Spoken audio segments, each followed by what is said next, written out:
Éternel Dieu, nous te sommes reconnaissants. C'est toi qui nous donne la vie. C'est toi qui assure notre sécurité. C'est toi qui nous garde. Et c'est toi qui nous accorde ces temps pour t'écouter et pour être capable de faire ta volonté. Seigneur, utilise-nous. Seigneur, que nous soyons des instruments entre tes saintes mains. Au nom puissant de notre Seigneur Jésus-Christ, nous avons aussi prié. Amen. Voilà.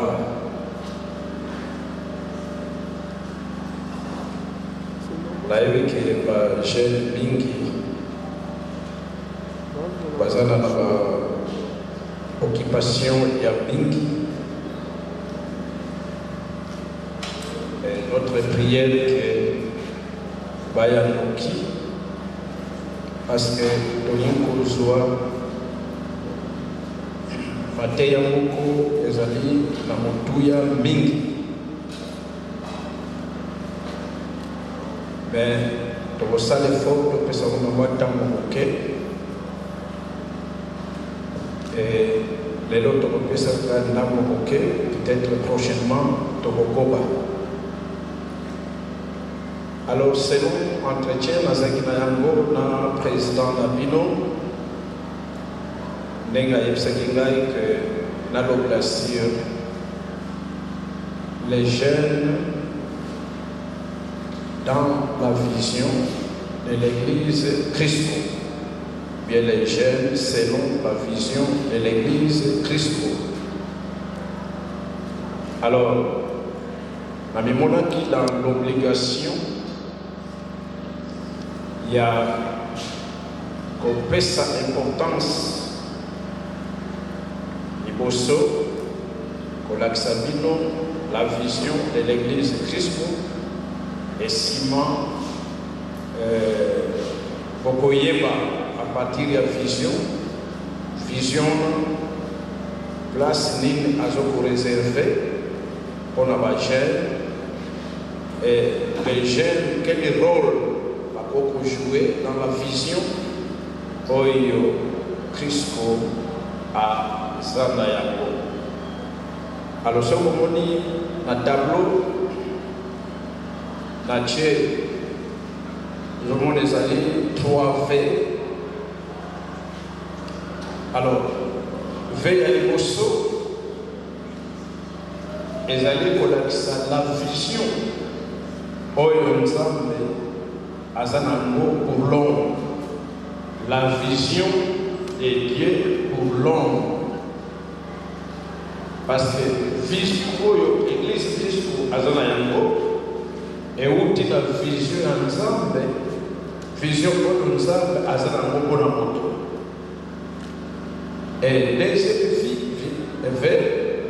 ils ont vision, ensemble, à ça dans pour l'église, parce que vision de l'église Christ, ils ont fait pour là, Oyo, et dans vision ensemble pour l'église.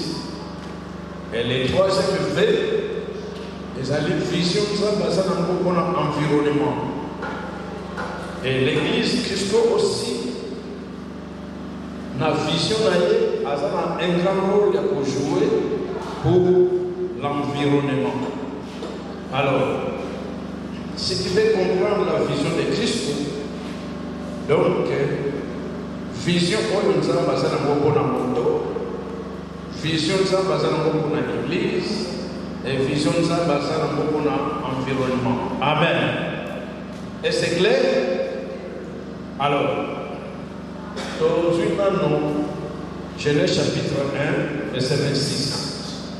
Nous devons attendre la mission. Autant que les femmes. Genèse chapitre 1, verset 26. Alors ça l'effort, on a synthétisé, on a binon la vision de l'église Crisco. Pourquoi? Parce que le document est ébellé. Pour la vision de l'église Crisco. Le document est commencé dans 1984 par Papa de Kanyakina. Il y a mis le document et c'est ça par modification ébellée. Mais nous allons au stade de la Mingi, nous allons pas précis de gouvernance, l'oba précis de gouvernance. L'oba précis de gouvernance. Alors, Yango, nous allons au stade de la Mingi, nous allons notarié depuis 2003. Alors, ce que nous avons précis de gouvernance, la page 14.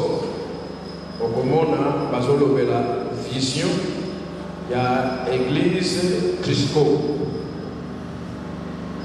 Alors, dans 2000, je crois, 14, il y a un commissango en miniature, il y a mais toujours il y a mais sur le temps, quelques points, au moment où moi, modification, moqué et zali.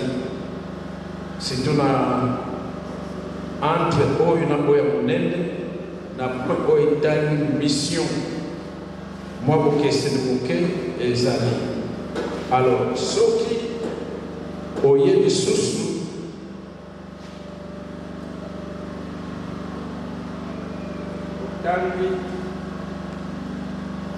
livre Papa Nikanyakina a commis. Akomaki lisusu selon oyo maloba Thomas parmi maloba Thomas akoma Papa Nikanyaka komi lisusu ils ont plus de 100 points. Alors yango pe ezali kolobela la vision.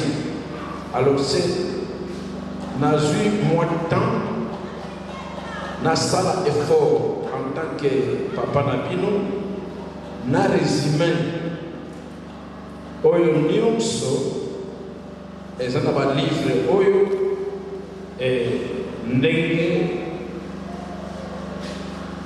ndenge asalaka pona bana na ye ale yango oyo ale aza kosanzela bana na ye mike même ba maman tant mwana azana na mino te mama akotafuna soka tafuni alo yango azali kopesa bana.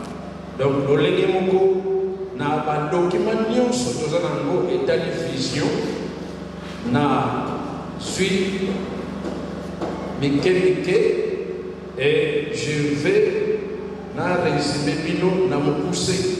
Parce que vous n'avez pas le temps, il y a autant plus de 100 points, il y a autant de syllabus, facile et au Kozala embrouillé.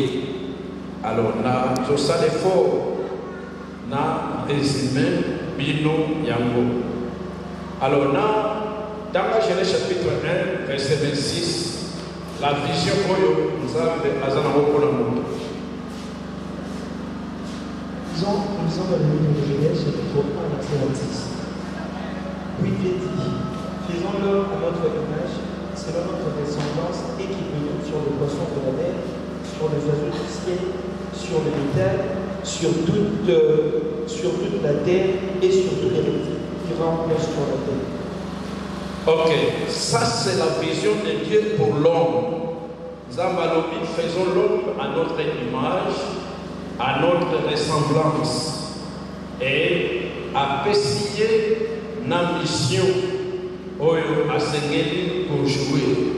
Donc, vision ça passe à cette langue à l'origine pour la moto, il y a mais nous avons à pessi dans la pessi vision à Sali moto à écouter sa introduction dans la Genèse chapitre 2 verset 16-17. Son Éternel donna cet ordre à l'homme. Tu pourras manger de tous les des arbres. L'Éternel donna cet ordre à l'homme. Tu pourras manger de tous les arbres du jardin, mais tu ne mangeras pas de l'arbre de la connaissance du bien et du mal, car le jour où tu en mangeras, tu mourras. Voilà. Quand il y a un côté, les jours que tu en mangeras, certainement tu mourras. Vision ensemble, mon asa la image naïe, asa la lokola yé, mais après cette interdiction. Alors, surtout il y a la Genèse 3, donc on a que les serpents, où ils ont visé, à cause de moto.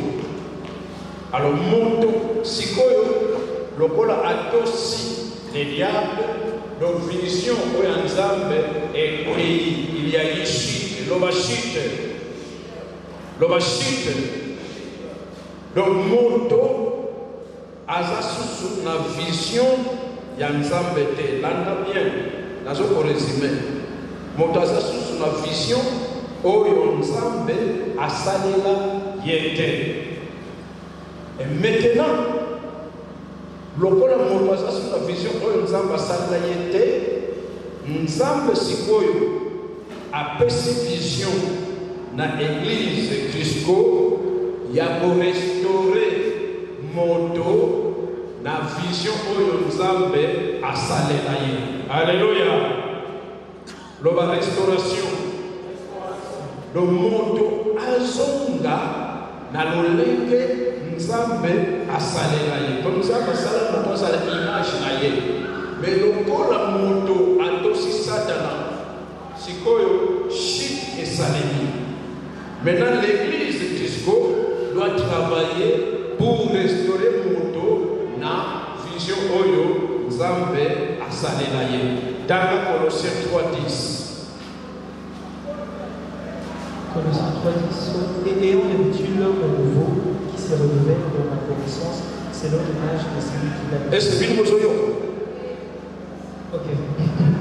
Et ayant revêtu l'homme nouveau qui se renouvelle dans la connaissance selon l'image de celui qui l'a créé. Qui se renouvelle selon l'image de qui?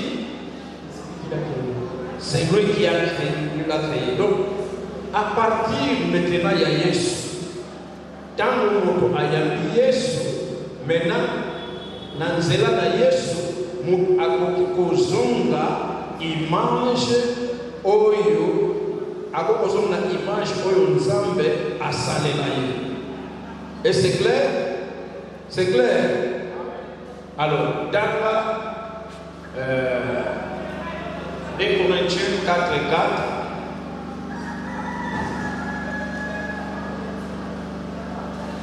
Jésus.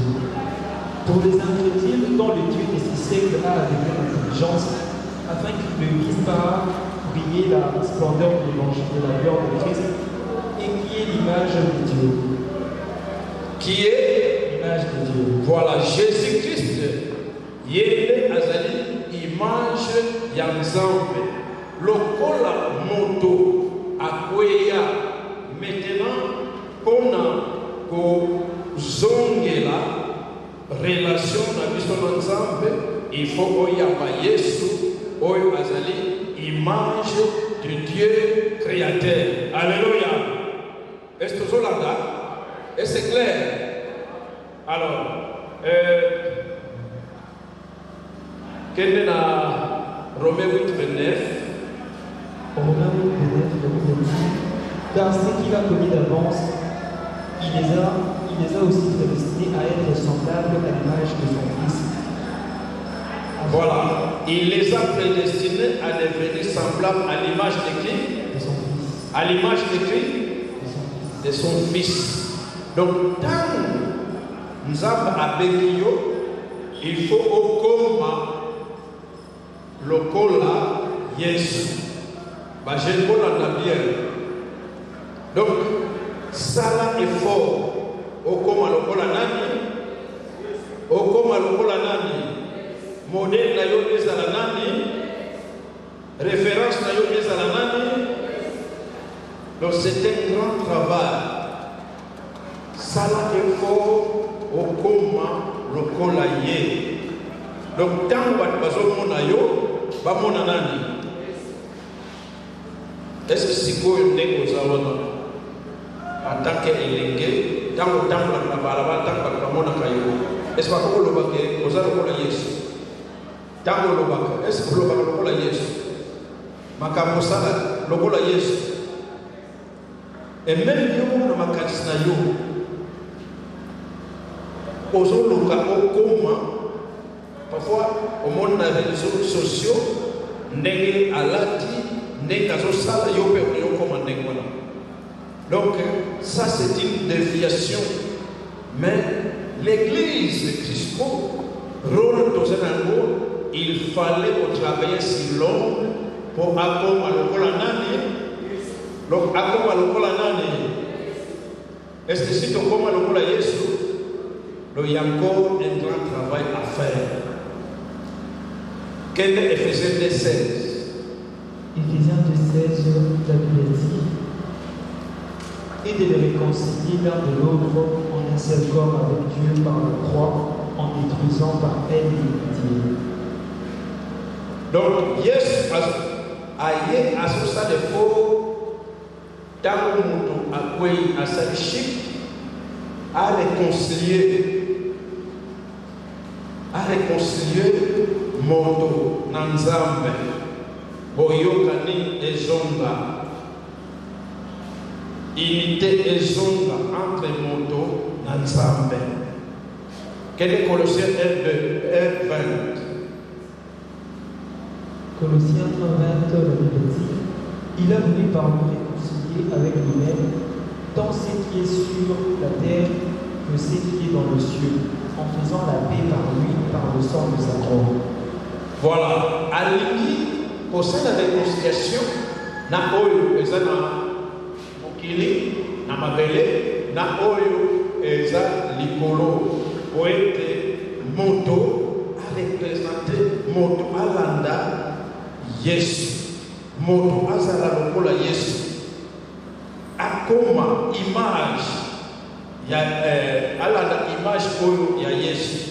Et notre développement, il faut tokoma la statue parfaite ya Yesu Christ. Amen.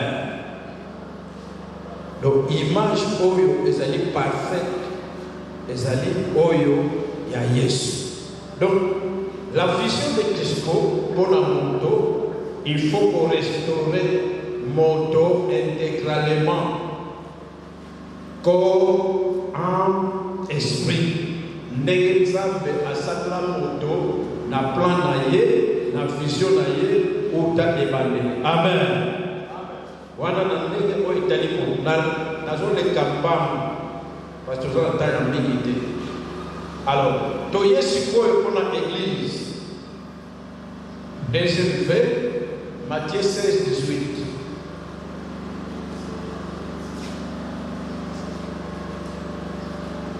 Matthieu 16:18. Et moi je t'ai dit que tu es pierre, et que sur cette pierre je bâtirai mon église, et que le porte du séjour de mort n'y prévaudront point contre elle. Je bâtirai mon église. Je bâtirai mon église, et que le porte du séjour de mort n'y provoqueront point contre elle. Ok. Voilà. Voilà, Yesu, Kolo, il y a l'église. Je bâtirai mon église. Mais il faut que ça soit l'église victorieuse. Alléluia. Église na elonga, attaque esprit nini, puissance nini, mon pépé nini, opposition nini, et pour y aller contre l'église, église et pourquoi il y a terre, car l'église, il y a monde et pour longa, va porter ce jour de mort. Amen. Donc, une église victorieuse, une église victorieuse, une église forte, une église puissante. Voilà. Donc, ça c'est la vision d'Yanzam, mais on a église. Alors, ok, Éphésiens 4, 11, 13. Éphésiens 4, 11. Et il a donné les uns comme apôtres, les autres comme prophètes, les autres comme évangélistes, les autres comme pasteurs et docteurs, pour le perfectionnement de saints en vue de l'œuvre du ministère et de l'édification du corps de Christ, jusqu'à ce que nous soyons tous parvenus à l'unité de la foi et de la connaissance du Fils de Dieu, à l'état d'homme fait, à la mesure de la stature parfaite de Christ. Voilà. Alors, la vision, il y a nous avons besoin de l'église. Parce que Jésus, dans les années qui ont le ministère nyoso, et les années qui n'a qu'à tinayer, Yémo azaki apôtre, azaki prophète, azaki pasteur, azaki évangéliste, azaki docteur. Donc il est l'apôtre en chef, les pasteurs en chef, les prophètes en chef, les docteurs en chef et l'enseignant en chef. Mais quand on a confié, Jésus maintenant a éclaté le ministère de ces a pessi en haut et par différentes personnes. C'est pourquoi nous ne sommes pas comme apôtre, nous ne sommes pas comme prophète, nous ne sommes pas comme évangéliste, nous ne sommes pas comme pasteur, nous ne sommes pas comme docteur. Donc, pourquoi pour envie d'édification, pour l'église est comme ma casse. Est-ce que vous comprenez? Et comme ma casse. C'est pourquoi dans l'église, selon vision d'ensemble, dans l'église, il faut les 5 ministères et ça là. Apôtre, pasteur, prophète, docteur, évangéliste, nous avons joué le rôle pour l'église et pour ma casse. Et il y a un monde qui va contribuer pour que les membres de l'église va atteindre la stature parfaite de Jésus-Christ. Parce que Bazoko là. Alors, maintenant, dans l'apôtre va confier. Vous voyez, l'apôtre va confier dans le moko, dans le bazuyo alors va sibisi yo balancho bazo siye yo bazo kata yo soleil yo okufi Pierre bazui il faut pas kaina yo Pierre lokolo kokonze nanga kufa moto ezali kolo ngabo renverser moto na se makolo mikolo ba mosusu bakufa babambe mabanga sauf apôtre Mokaka a kufa d'une mort naturelle. Les agents ont kufa na 98 après la mort de Jésus-Christ. Mais le reste, baboma bakoko boma.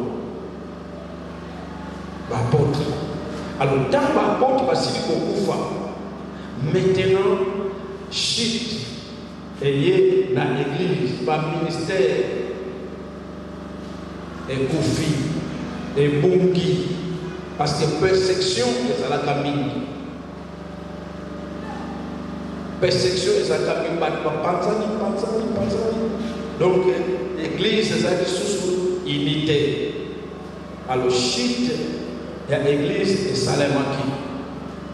Mais la prophétie de Dieu, nous avons dit que Namikolo Oyasuka a consommé les sous.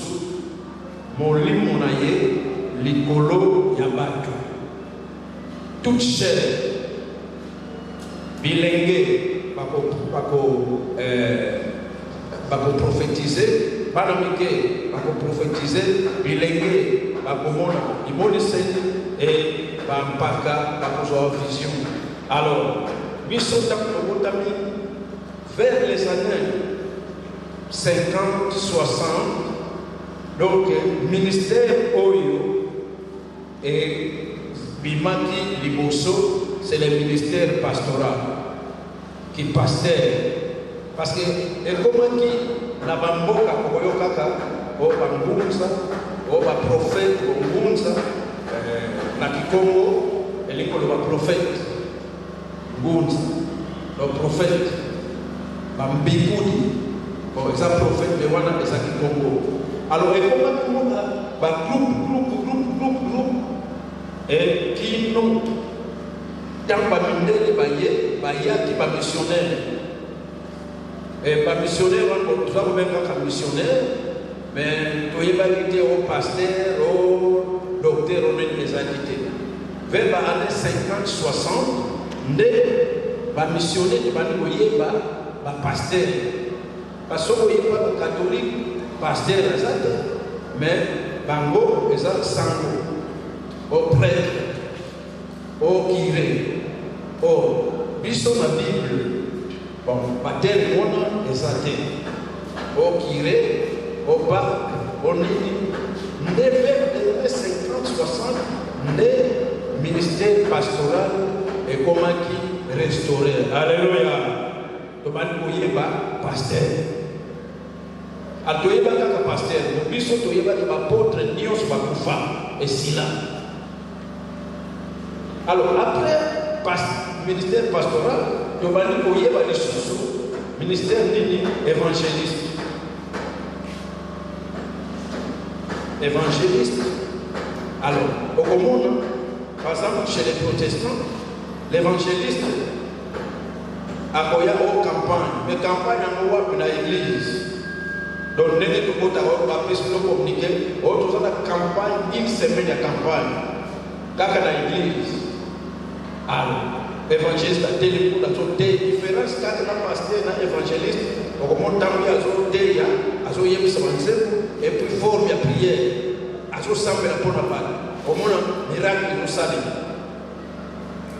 Mais quand on a l'église, est-ce que nous expérience pour ça? Est-ce que l'évangélisation est ça dans l'église? Dans notre tour de vie, est ça dans l'église? Parce que dans l'église, si il n'y a pas Jésus, n'est-ce pas? Alors, il y a aussi l'évangélisation dans l'église. Quand on parle de diacre, ancien, ancien, diacre, bamusuba serviteur, il y a la coration, on a les gars qui sont télé. Quand on parle de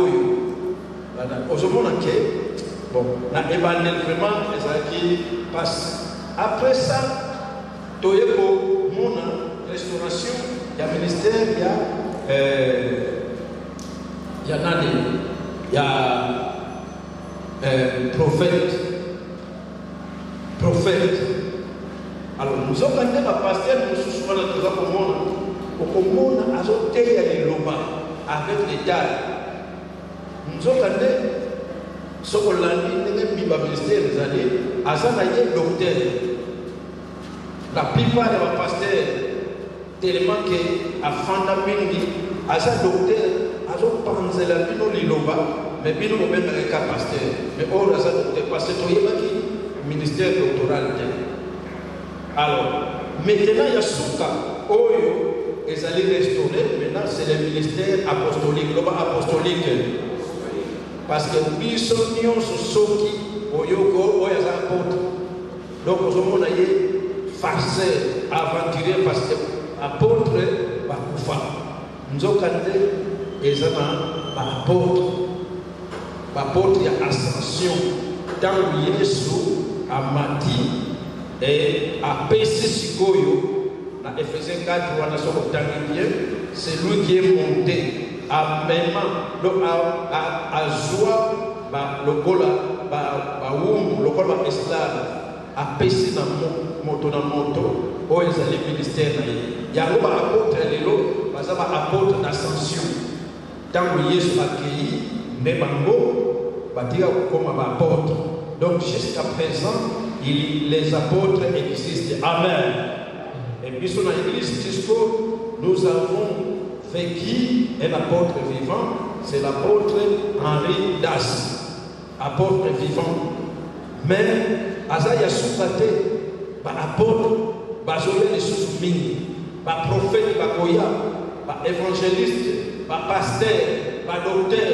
C'est pourquoi les jeunes dans Crisco, comme ils m'ont le col à chômeur, cause à la oisivité, kolembate kolobate kengana Crisco bazomona ngate bazokotizengate misala eza ebele. Alléluia. Kaka bino bokoma apôtre, bokoma pasteur, bokoma évangéliste, docteur, docteur to à prophète. C'est pourquoi dans l'église discours, Yoshel Sala effort, n'est pas l'obike, Sala effort au comment, image, Oyo, Yayes, au atteindre stature parfaite, parce que on cause la très utile dans l'église discours. Amen. Alors maintenant, le col à l'église, le ministère de Koufaki, l'église, et il y a qui coopère de puissance na yango.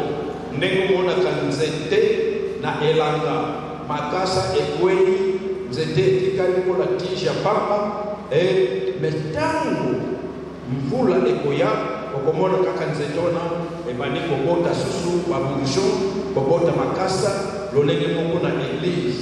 Et l'église jusqu'au maintenant a la mission de restaurer l'église du Seigneur Jésus-Christ selon les modèles de l'apôtre Paul.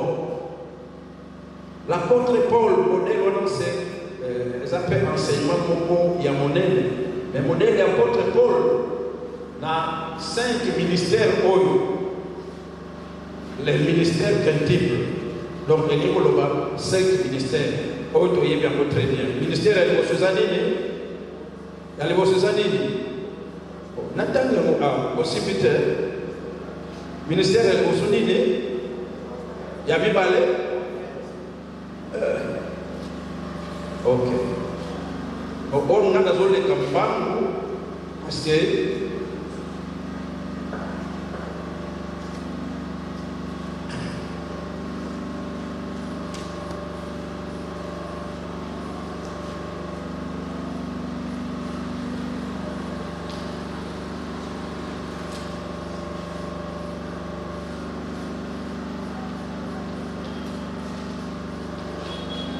Ephésiens 4, Ephésiens 4, na 11 na 12. Hein?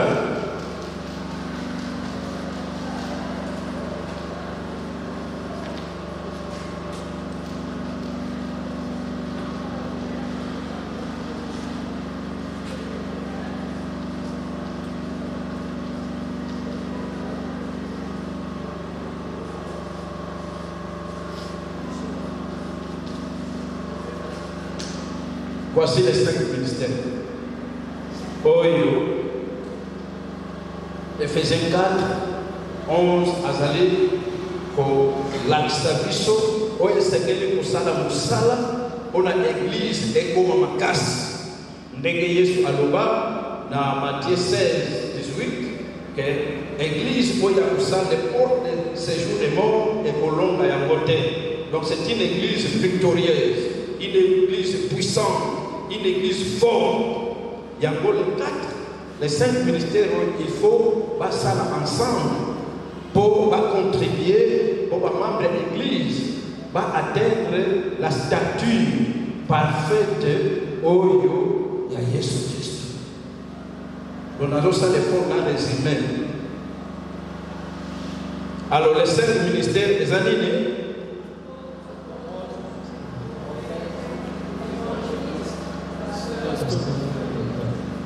Roftel Olobite, tellement parce que tant que nous sommes aux distraites. Les 5 ministères, nous avons yobite. Est-ce que nous sommes Loba? Ok. Alors, maintenant, nous avons les ministères quintuples. Vous avez la classe quintuple et Loba 5.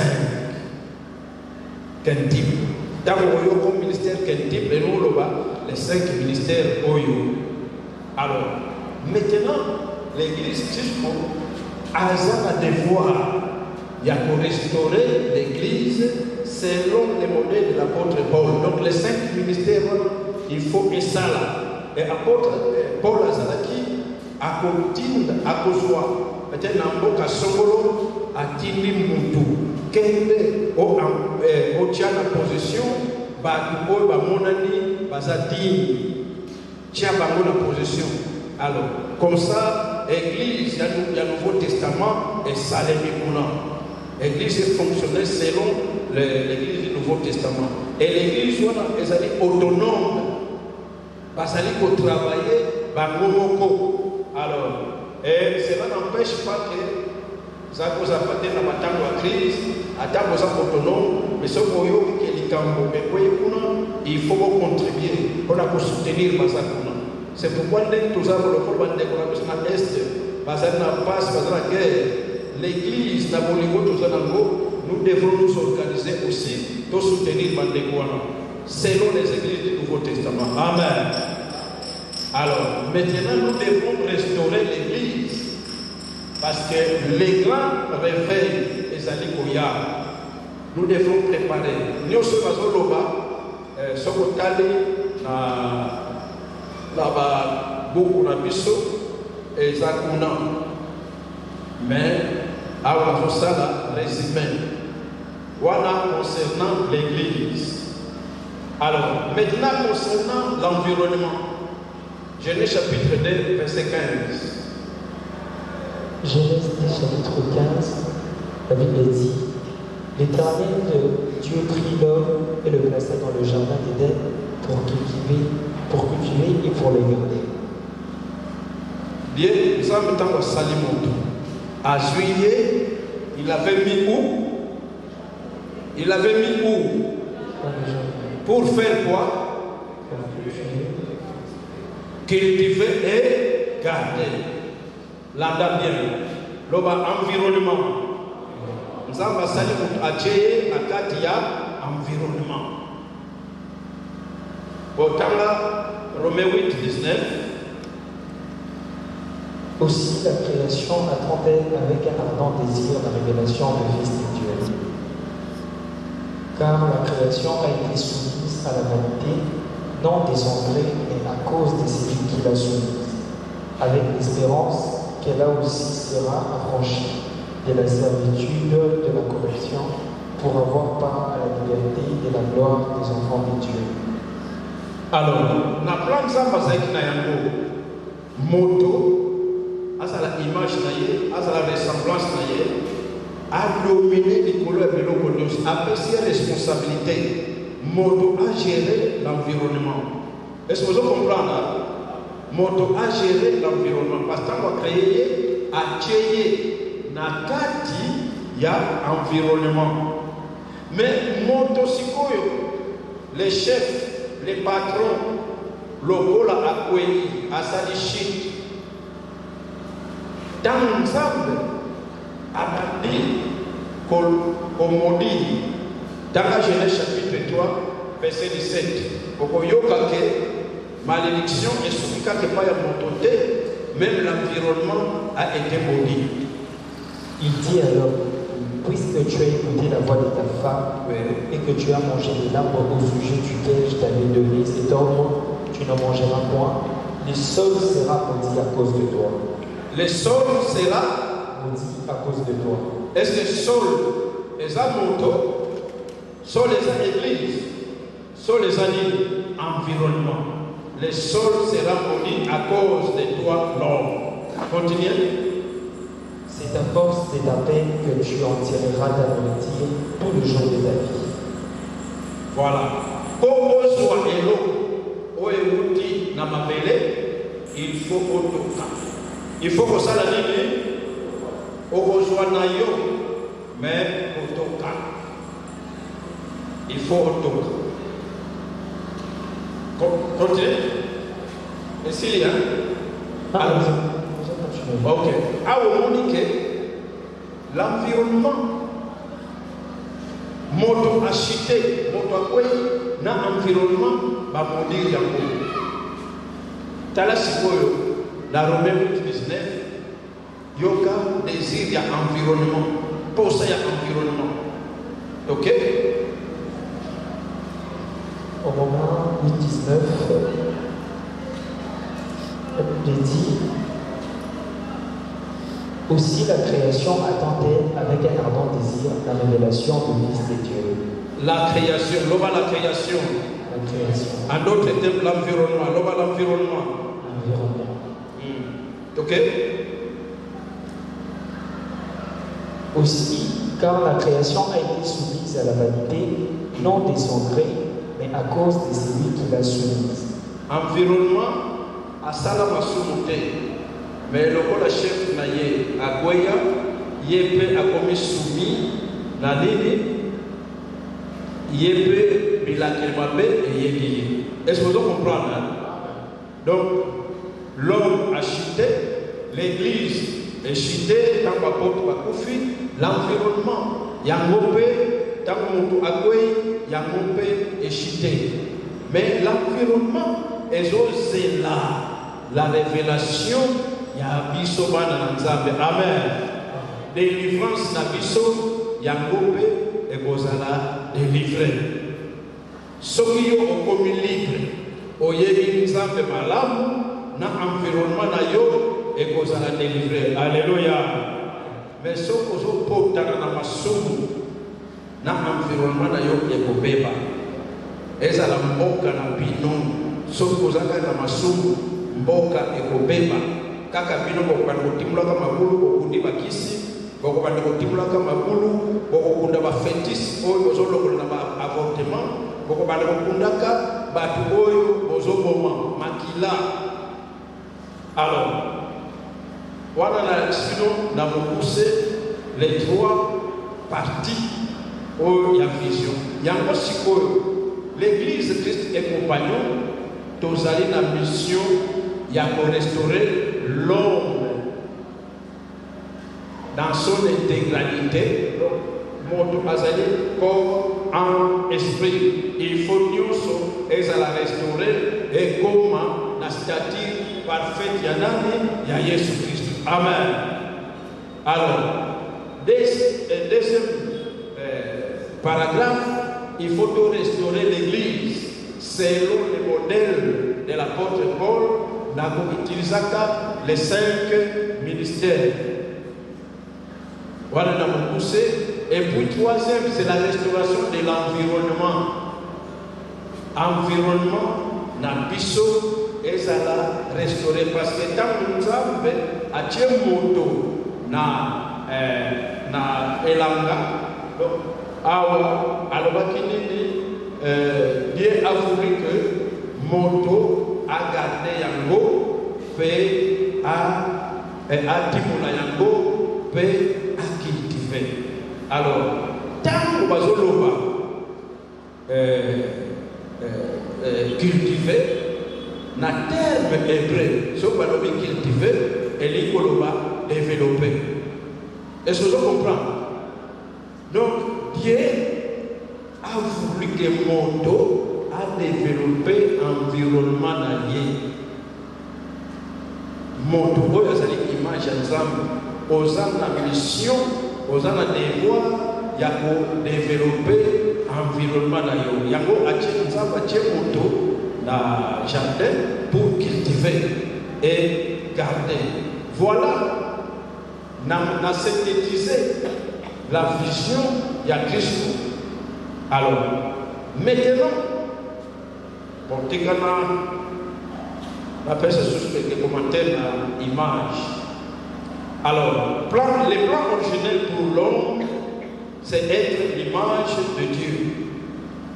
La reproduction, quand on a un mokili oyo babela kobota, et ça comme une photocopieuse. Mon photocopieuse, on joue un papier au côté ici. On programme un papier, sauf qu'on a 100 copies. Il y a un fan de la mais au commun, le papier de ce copima, et ça le papier original. Est-ce que nous sommes là? Il y a la reproduction. Nous avons un programme nyonso na moto. Et moto akobanda kobimisa kaka oyo eza lokola ye. Yango Adam a déclaré dans Genèse chapitre 5 verset 3 alobi nabimisi moto na image na ngai. Genèse chapitre 5 verset 3. Donc Adam na Ève eza lokola photocopieuse bazobimisa image oyo Nzambe a sala. Alors, vous voyez que Dieu est spirituel, n'est-ce pas? Dieu est esprit. Vous voyez bien quoi? Dieu est esprit, mais l'homme est physique, qui vit dans le physique. Physique, voilà, c'est quoi? C'est l'environnement. Donc, à Salio, tu dois vivre dans le physique, dans l'environnement. Yo, vous avez physique, malgré, vous avez une partie où vous avez un molimo, vous avez un, vous avez un corps, mais tu vis dans le physique qui est l'environnement. Dieu a tout créé, et après avoir créé l'homme, il se reposa pour que son image continue à tout faire. Dans la si vous avez une image, vous avez a tikeli image na yebo sala nyonso mais matériel les avoir na biloko oyo ye asala. Donc en tant qu'humain, en tant qu'image à Nzambe, tu dois continuer à faire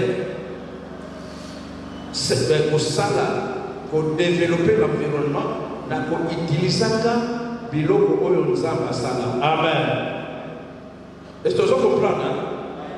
Et sa tâche monnaie nous avons. Dieu a tout créé. Yes, Dieu a permis. Maintenant, yo image d'ailleurs continuer au sala, au sala. Et Dieu a mis dans l'homme l'esprit de la création. La création. Alors quand on dit créer, d'abord créer et c'est concevoir. L'on va concevoir. Concevoir, c'est quoi? C'est former une idée dans ton esprit. Donc, si tu veux créer, il faut d'abord commencer par concevoir. On va concevoir. Donc, il faut créer, former une idée dans ton esprit. Or, si tu es pauvre dans la conception, la vie de l'homme est pauvre. Chez nous, toi tu ne conçois rien. Au Fandara, au Kangamaboko, ou bien au Lula Kaka Oyo, Batmosus Basali, au Animera Kaka. Nous avons en toi, Dieu avait mis l'esprit de créativité, au créer, au concevoir. C'est pourquoi, on est trop distrait. Toujours musique, tout. Est-ce que il y a un moyen de musique, il peut concevoir? Toujours la danse, mouvement. Est-ce que il y a toujours un mouvement, il peut concevoir? Dans autres pays, de cet électeur, est-ce que Dieu peut toujours un mouvement? Tu peux concevoir? Donc nous avons besoin de la concentration. Amen. Alors pour créer, il faut commencer par concevoir. Alors, après la conception, il faut imaginer. Imaginer. Alors, et l'autre point, il faut créer. Alors, voilà, dans nos salles, bouteille, il faut un contenir mal. Donc la bouteille doit d'abord exister dans ma canisse. Et ce que vous comprenez, ça doit d'abord exister dans ma canisse. Tu as conçu, et puis vous imaginez pas, quand vous avez un pays aux hommes, et vous allez mourir. Et c'est clair. Ça contribue. Ok. Et donc, la création maintenant a mené à l'existence. Amené à l'existence. Dans le concevoir, pour imaginer, maintenant, et l'eau les ont existé dans la mémoire de mais il y a une existence en utilisant l'eau pour nous avoir ça. Parce que vous avez une image. Tu imagines, tu conçois et tu amènes à l'existence. Là, tu as créé. Amen. J'aime tout ça l'effort, tout l'ingui, tout le monde la création, la conception, l'imagination, amener à l'existence Oyo ezali nakati na bino. Bamosusu omona projet ezali akoma mais ezaka na papier. Ah non, ne blaguez pas avec moi, j'ai beaucoup de projets. Mais tu n'amènes pas à l'existence. Est-ce que le projet on a des posungayo? Oko vivre na yango?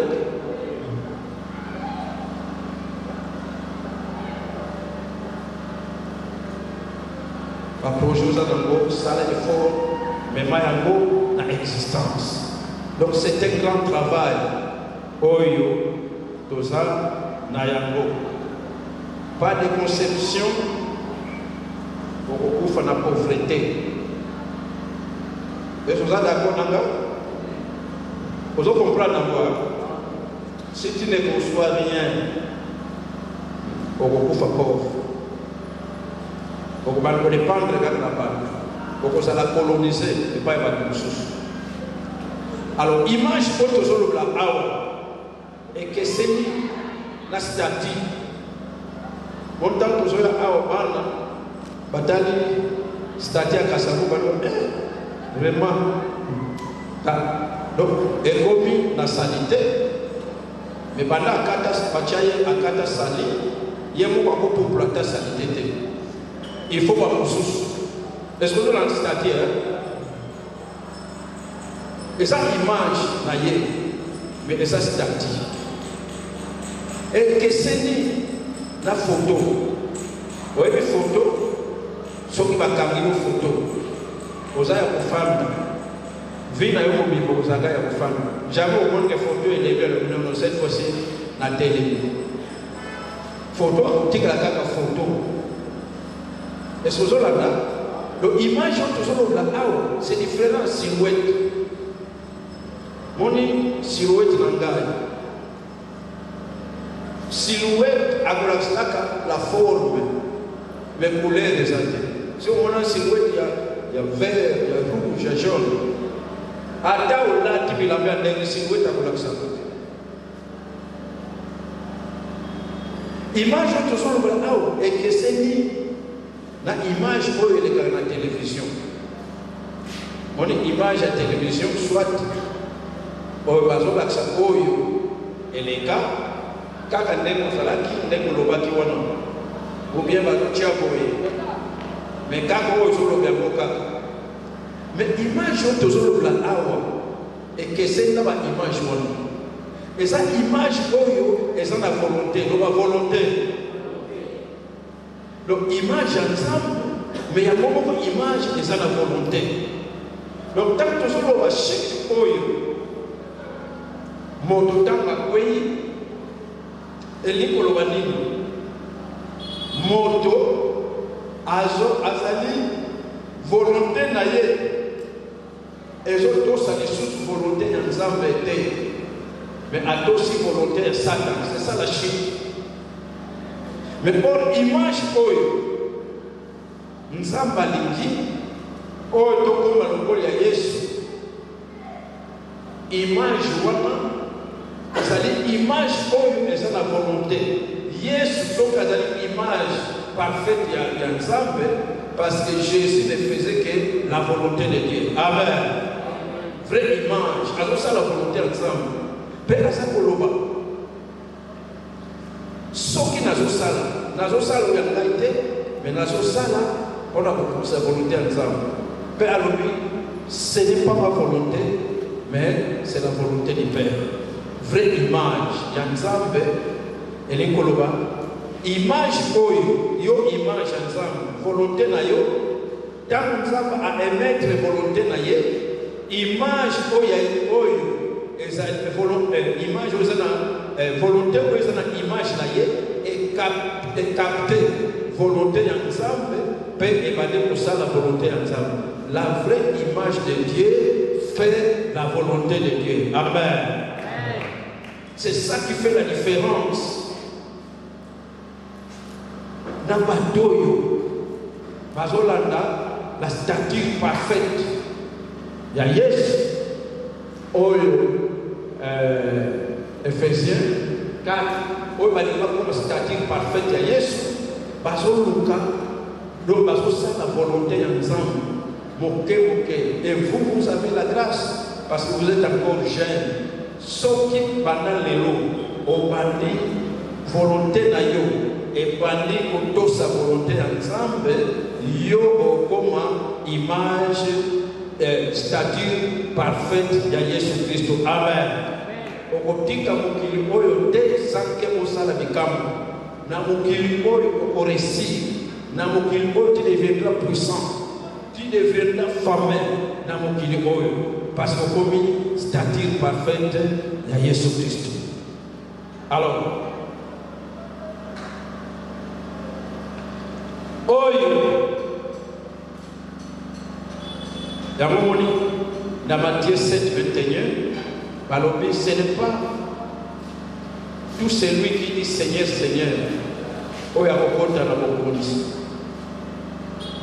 Yakana yona église, yemba, teya, kumisa, mais bobele nani, bobele oyo, asala ka volonté à nani, asala ka volonté à nani, nde akokota. Matthieu 7, 21, et Jean 4, 34, Yesolobi, Manoutir c'est quoi? Manoutir c'est quoi? Manoutir c'est quoi? C'est faire la volonté de mon Père. J'aime, ça l'a prêt, ça l'a tout. Au sala kobele, la volonté de qui? Yatata. Alors, c'est pourquoi on a apprécié la gouvernance de la mission. La page 14, la mission de Christ dans la loi de l'Évangile. Page 14, Talanam, Oezali, mission de la mission. Page 14. La mission de Christ.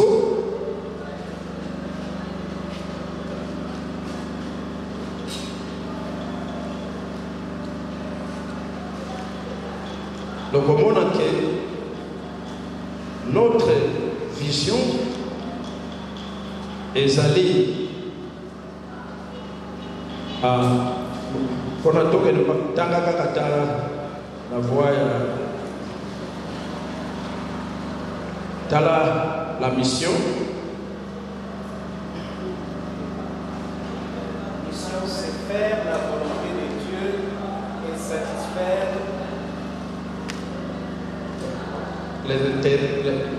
les besoins et les intérêts de l'homme. Faire la volonté de Dieu et satisfaire intégralement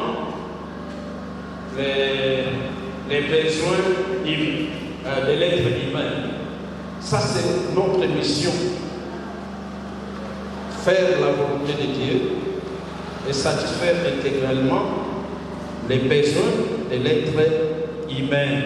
Ça, c'est la mission de Christ. Alors, l'image que vous allez Koloba, c'est la demeure de l'esprit. L'esprit est fait dans l'image, Oyo, Yanzame. Elle n'est pas seulement la forme. Image, ce n'est pas la forme seulement, mais la raison. La raison. Il faut qu'on raisonne, les raisonnements, la raison, et puis la créativité. La créativité. Donc l'image de Dieu, il faut créer la créativité, la parole ou la nature spirituelle de l'être humain tout entier, donc corps, âme et esprit. Donc dans son image, ça a forme, mais raisonnement. Esprit est fan dans l'image. Alors maintenant, image, donc il faut raisonner, il faut être dans la créativité, il faut être là, dans oyo et maloba, oyo et zali co-créer, et toucher spiritualité, ni aussi à moto. Mais nous devons attirer attention à nous. Même la chute de l'homme, après la chute de l'homme, l'image de Dieu a continué dans l'homme. Au constater que dans le monde, au chute de quoi. Je répète, dans le monde, maintenant la volonté, c'est l'image, il y a moto, volonté, les autres se sont embêtés, mais abandonnés moto, ça Satan. Parce que, awa, nzambe, alobaka ke, awa, nanane, Genèse chapitre awa, 2, 16, 7, nzambe alobaka koliate, nous étions motoza kotosa, mais si vous ayeko tika kotosa, nzambe ayeko yoka maloba ya Satan, atosi maloba ya Satan. Donc la volonté de l'image est aussi Satan. Mais l'image est pour faculté. Pour y a des fois dans mon terre, non? Oh, tango, image est vérité. Image est pour faculté. Image est pour continuer pour ça na kat na mondo. La l'hypothèse pour après, Genèse chapitre 9, verset 6. Genèse 9, verset 6.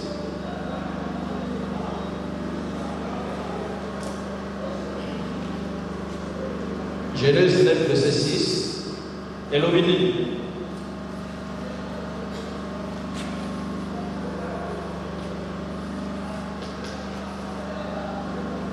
Elohim. Genèse 9, verset 6, 7. Si quelqu'un verse les sangs de l'homme, par l'homme son sang sera versé, car Dieu a fait l'homme à son image. Voilà, là on a bien. Adam Moukwako, Asaliyo Mabé, Otangisa Makila Nayete, Aïbiyo, Asaliyo Mabé, Soko Bomiye, Balobi, Soko Tangisi, Opanzi, Osoko Makila Moto, Yope, Bakobomayo, et Baya Moto. Est-ce que vous avez là? Principe. Pourquoi? Parce que Motowana a sa image ensemble.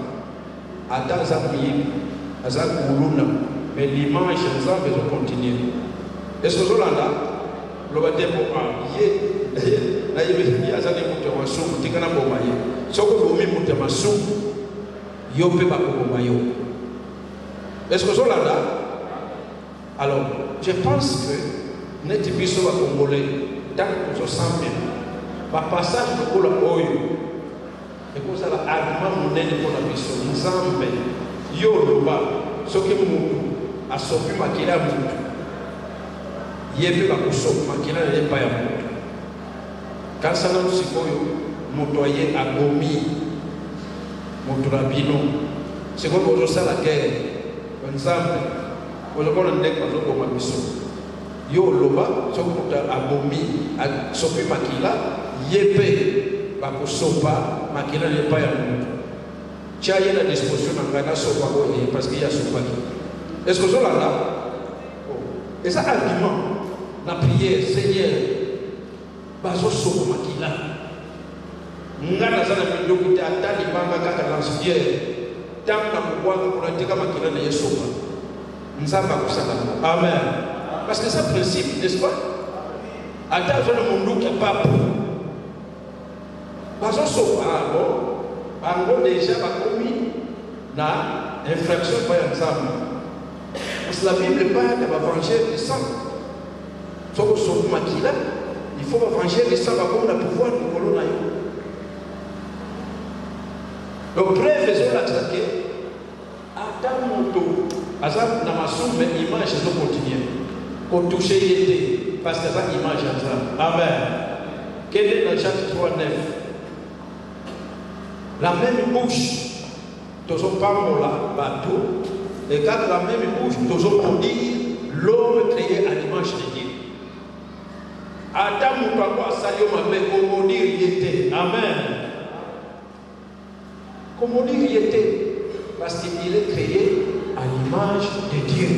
Preuve que l'image est profitée, ils ont continué na kati na moto.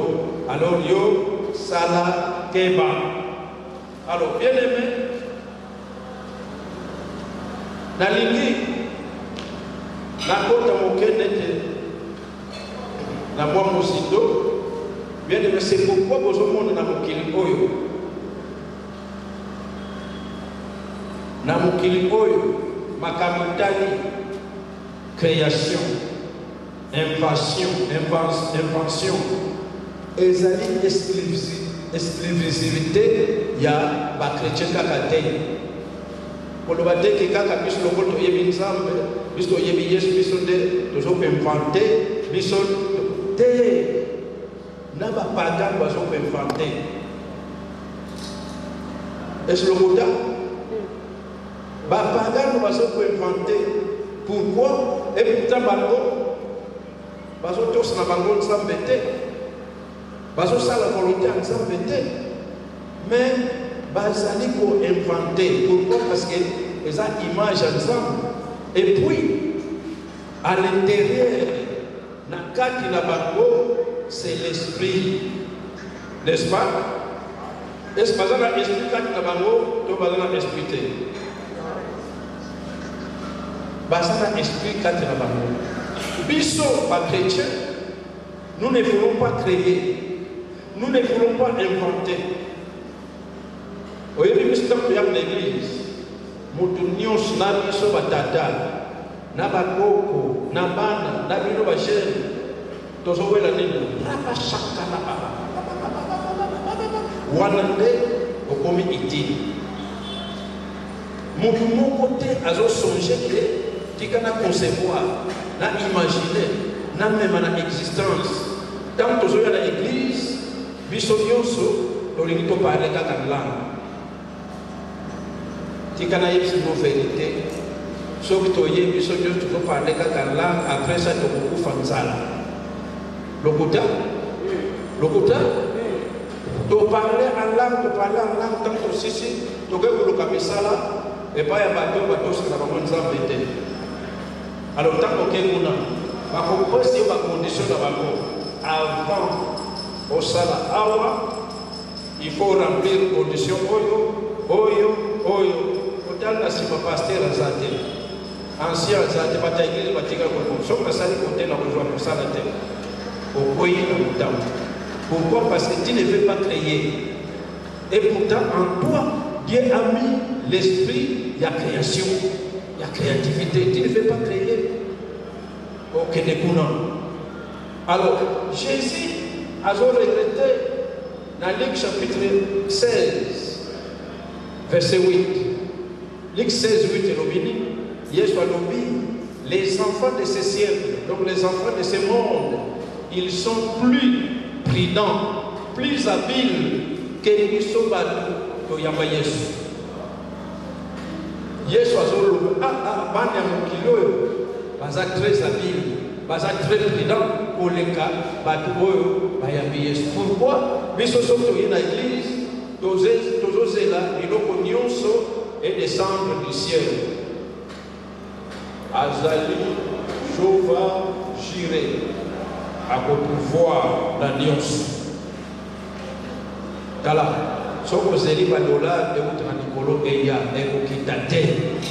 Est-ce que zolanda ekokita te? Créer, concevoir, imaginer, amener à l'existence. Sala musala on est produire yongo. Amen. Ekoproduire yongo. Ils sont décrétés. Ils n'ont pas la case que régler la Ligue 16, 8, 10 l'élo, alors qu'on est au monde, on a que deux années n'a habilité, deux ans n'a capacité. Tous les jours, nous sommes concentrés devant l'écran, téléphone, maintenant, à un programme où il y a un téléphone dans nos salades. Tu n'as jamais conçu. Mais il y aura beaucoup de ça. La BBC, H17, Marc, Wanda, et ça a 5 caméras. Là, en proclinant. Voilà, ils ont ça là-bas. Car il faut couper ça.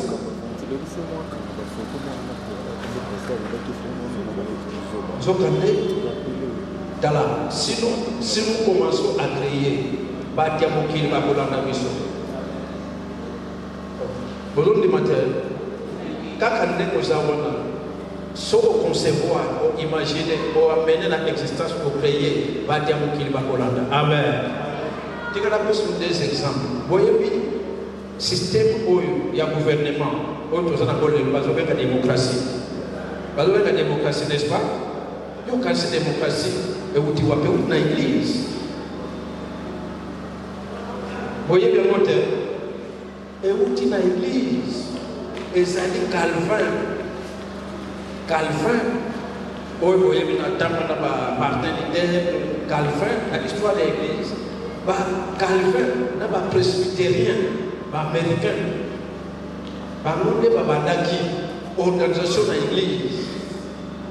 Maintenant, à la base, la paroisse, il faut voter par ancien, par voter. Et maintenant, toutes les paroisses, va voter collège.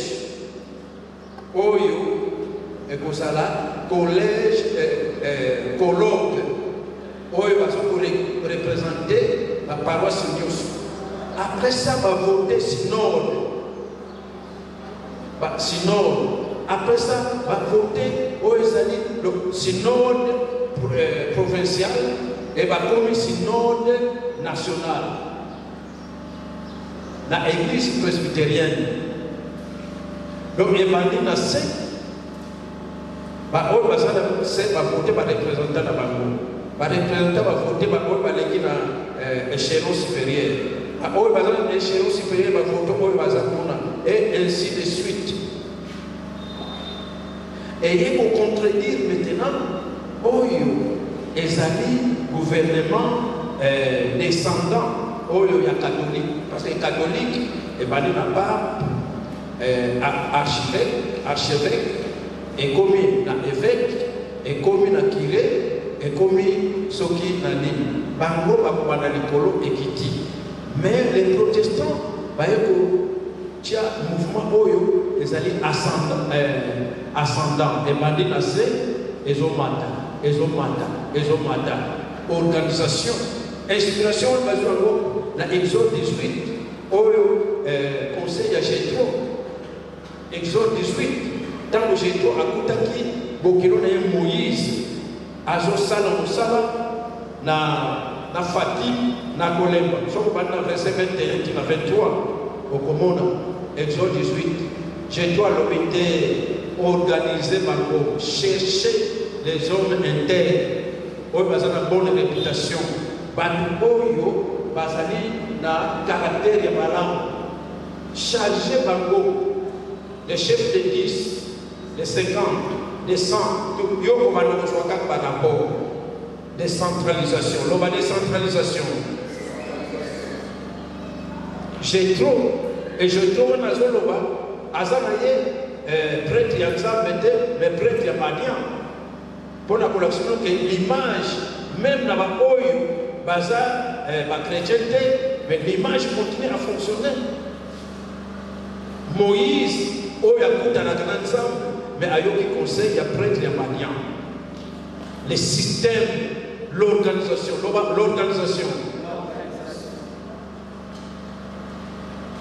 Alors, yango, sauf au temps de l'Éternel 17, 14, pour l'élection présidentielle, nous sommes à l'obédience. Parce que yango, biso de tous à élection, na nature tous à nango, les passe. Nous sommes à l'obédience. Tant que vous avez un bon kawana, vous avez un pesa. So vous avez un bon loi. Pour na moto oyo Nzambe aboni. Premier électeur zanani. Premier électeur zanani. Deutéronome 17, 14. Pour que Nzambe n'a l'obité, yo dali. Dali kama fodo alikuka oyo.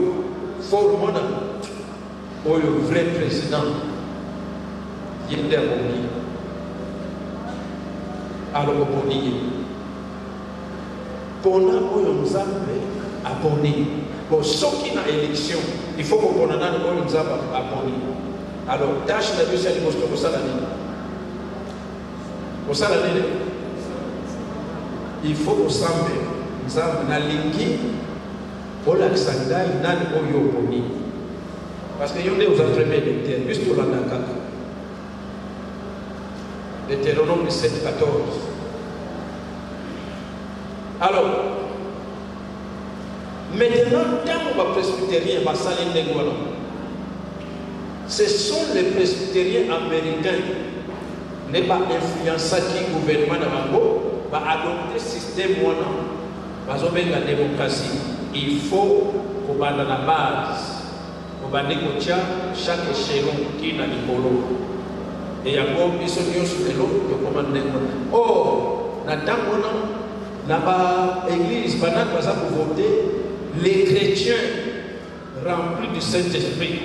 Donc cet esprit, ils ont dit dans ma bouche que mon toyo a ça interne, mon toyo a pas qu'à mon toyo a ça la bonne réputation, va protéger, va ponier.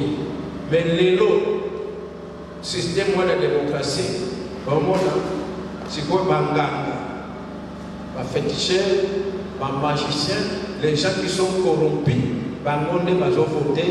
Voilà pourquoi la démocratie, moyen, et tant qu'on est la démocratie est comment corrompue. Et pendant l'église, mais pas qu'il va la division. Amen. Si nous créons,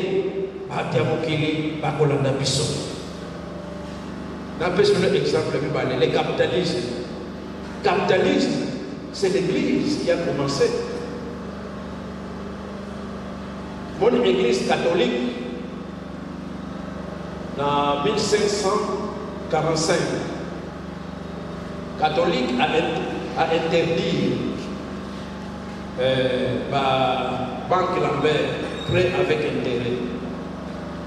Alors maintenant, un garçon, il y a l'église presbytérienne, a commis les Calvin, a tourné mon tournant, comme on a Claude de Saint-King, de Saint-Chen, Claude de Saint-Chen a commis les Calvin, a tourné. Est-ce que au def bon avec intérêt, les alimabé, to les alimalam. Calvin a nommé les écritures saintes, les alimos interdire la beauté. Mais sauf la pratique, oh, ils vont pas ça. Il y a les alimos exploiter les pauvres. Mais sinon, les écritures saintes, ils vont interdire la beauté. Mais,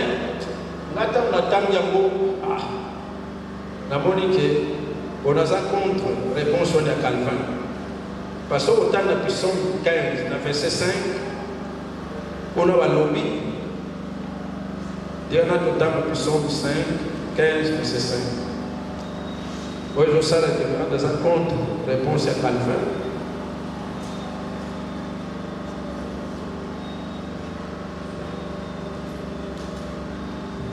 Est-ce que vous avez un c'est vrai? Ok. Puissance 15, verset 5.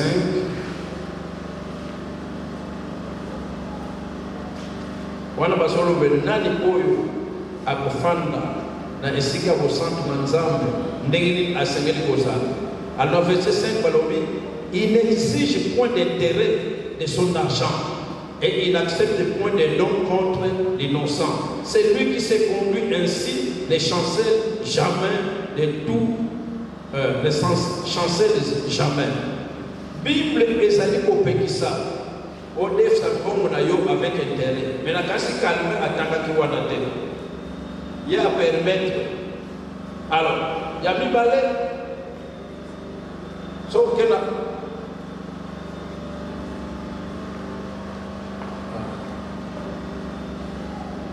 d'accord.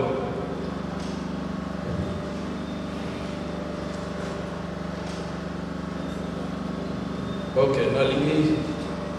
Proverbe 28:8. Paye malobike. Ezali paye ma paye. Kodef bongo avec intérêt. Alors, maintenant, les presbytériens, il y a États-Unis. Dans la réponse, alors, Babani, Kodef ça avec intérêt. Comme la postérité, postérité et l'ikoloba, au serrer les dépenses, pour éviter les dépenses, pour diminuer, pour dilapider Bambongo, et puis on va dire pour économiser. Alors on va dire qu'on fait ça avec intérêt.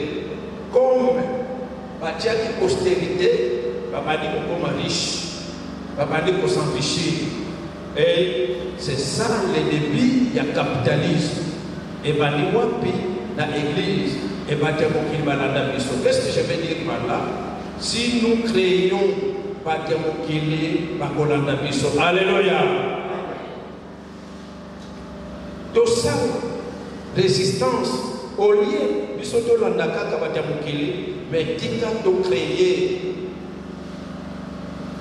créer. Alors, tu as vu que l'homme a été créé à l'image de Dieu. Et l'image, c'est l'animal, il y a esprit. Mais l'image, voilà maintenant dans le Nouveau Testament, dans Ephésiens 4, 24, Bazali Kolobake, donc, Bachir va associer à l'homme nouveau, l'homme nouveau, l'homme Moutiasika. Donc, en tant qu'image ensemble, il faut que le cas. Ozala renouveler, l'oba renouveler. Okoma mutu ya sika. Ozala kaka mutu ya kalate, mais okoma mutu ya sika. Donc l'image, autoliko reproduire na kati na moto, c'est l'image dans la vie humaine. Il faut image ya sika.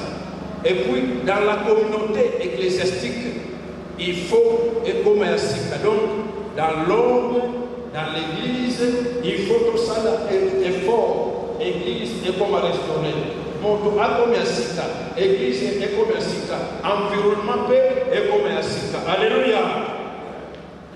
Donc c'est un grand travail pour nous en algo, autosegeli, comme sala. Alors, Job Alobi, dans Job 32, verset 8, en réalité, dans l'homme, c'est l'esprit. Le souffle, donc le souffle du Tout-Puissant et l'inspiration du Tout-Puissant. Donc, l'inspiration du Tout-Puissant qui donne l'intelligence. Alléluia. Voilà. Esprit, Oyanzam, et qu'on pèse à Yomayel, Oyeba pour créer. Amen. Tu peux créer une entreprise, tu peux créer une société, tu peux créer une relation à partir il y a esprit Oyanzam et inspiré yo. Si vous dites à tout le monde, tant qu'on s'en passe une moto. Ah, Genèse chapitre 2, verset 15. Il a mis dans les jardins d'Éden. Pour faire quoi? Pour cultiver et garder. Est-ce que au moment où nous avons passé notre machette, apesi Congo, apesi Pau, apesi tracteur. Alors pour garder, apesi Munduki, ou bien Tolotolo. Et l'Ikolobani, tant Nzambe a sali une image d'ailleurs. Le pôle en réalité dans l'homme c'est l'esprit.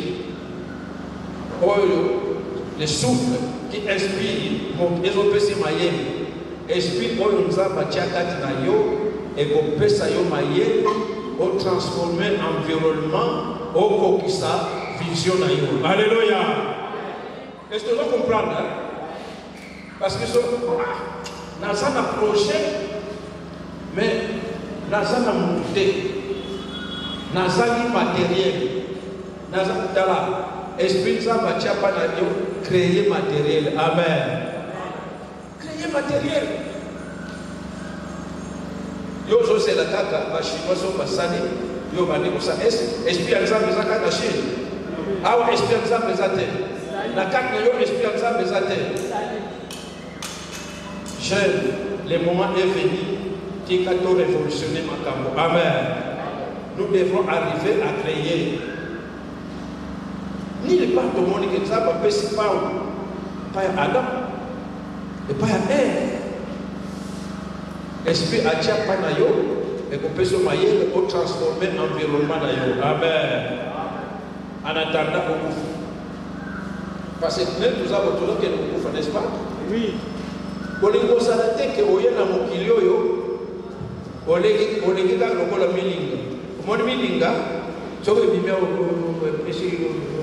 après ça ebongi na mbu olingo leka lokola mulinga soko lingi osala utile créer yebisa moninga do créer entreprise, créer société, créer tout le monde dans l'église. Frère, tel certain Adam, on a salé et l'eau boye. Zaba besoin de coup. Amen. Alors, maintenant le coup là, vous avez jeune. La Bible dit dans Jean 2,14, je vous appelle jeune homme parce que vous êtes fort. L'homme fort. Force aux anangos. Bimisa Yango, l'église compte sur toi. À mon avis, sont tous aboyés. Même dans la blade, il trouve déjà dans la zone. Mais yo, vous en avez ma casse. Ça est là, ma casse, pour la vision, il y a l'église et comme ça. Amen. Mon toit, ça l'a transformé. L'église, ça l'a transformé. Environnement, ça l'a transformé. Ça n'est pas casse qui est fort. Parce que vous connaissez la parole de même en vous. Tika Ogobé, la parole de Dieu Katinayo. Amen. Parce que vous avez vaincu les malins. Vous êtes jeune parce que vous avez vaincu les malins. Satan a cause au contraire, l'onga Satan. Amen. Tellement dans l'évangélisation, battu. Bazar, volonté de Bango, Bazo, ça la volonté à Satan. Qu'elle est convaincre Bango, Bazo, la volonté à Nzambe. Amen. Alors, dans 1 Pierre 5, il faut être soumis aux anciens. Parce que mon père, ça va veiller. Alors, moi, je vais veiller. Ma pasteur, ma presbytère, ma pessier, il y a un jeune berger, dirigé. Mais le mot qui est mon journal, là, mon cadre. Vous voyez, vous faites un rapport. Il y a ça comme moi, non. Mais ce peut être ma casse, on a eu. Mais c'est autre comme on l'aime. Il y a un salle parce que ça va dans ma casse. Tous autres comptés dans ma casse, alléluia. Et puis, malgré tous autres les pas, 1 Pierre 5, soyez soumis aux anciens. Boto Saka. Amen. Et puis, soyez humbles. Humble. Pour le bâtir que, au moment ancien, do pasteur Nayo, le bon la tanga kala, français, comment vous ratez, donc, il n'a connaît pas. Qui l'a placé là-bas? Il dérange. Voyez le français, ce qui est Sorbonne, ce qui est dit. Voyez l'anglais. Ada yaye les autres ratés. Les autres, mais Zalakaka aime. Amen. Zala aime.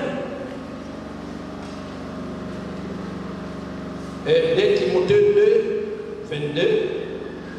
Balobi, comment vous devrez faire fuir les passions de la jeunesse? Qui m'a bambosa ya bolenge. Amen. Vous voulez bien? Voilà. Alors, le problème que nous sommes à 17h30, nous avons dit qu'on a 2 minutes. Alors, prochainement,